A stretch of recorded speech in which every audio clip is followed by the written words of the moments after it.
So there was a recent congressional run in the state of Georgia, and there was a young Democratic candidate that was being heavily backed to try to push back against Trump and the Republicans, Jon Ossoff.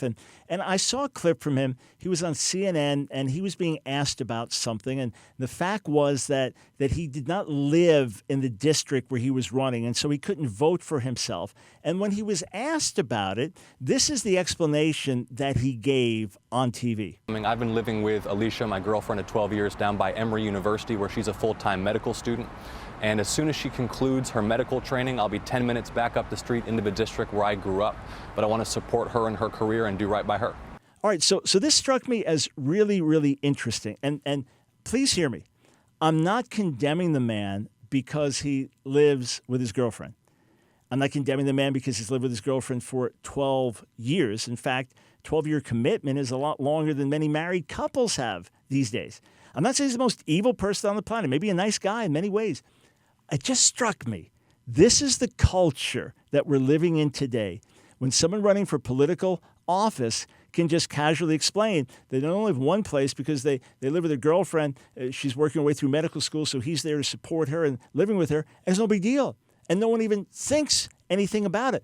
It's just a picture of the state of our culture today. It's just normal. Some athlete being interviewed, yeah, it's been a big year for me. My girlfriend and I had our first child, and then we're going to be getting married next month. So they've been living together, have a kid out of wedlock, and then they're going to get married.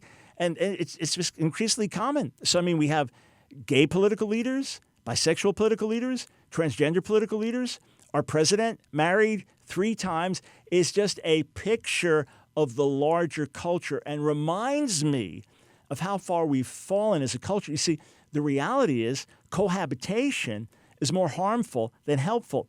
Major studies have indicated this for years now in America and then in Europe, where this has been the norm in many countries. You can go to Scandinavian countries where the majority of couples living together are not married.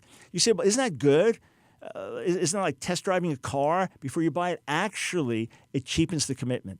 Those that cohabit and then marry have higher divorce rates than those who do not cohabit before marriage. Those who have kids while cohabiting and then marry have much less stable family lives than those who do not have kids outside of wedlock. These things are demonstrated in study after study. So again, not condemning Jon Ossoff over this. It's a small thing in the larger scheme of things, but it's just another reminder to me of where our culture is at and another sign of the degeneration of marriage. A new census has been done. I'm looking at a report on cnsnews.com. More Americans 18 to 34 now live with parents than with spouse. Marriage as a whole is denigrating in front of our eyes. Marriage as a whole is not that important. Being together and as a couple and starting life together is much less important. And then people are waiting later to get married and then having less children, and that has large repercussions on the next generations as well. So symptomatic, just different symptoms of the same bottom line issue, which is the eroding of the importance of marriage in our culture. And you can imagine that if you're getting married later, you're probably more sexually active outside of marriage, and there's also more cohabitation. All these things are negative predictors for the health of the next generation. We should take these things seriously.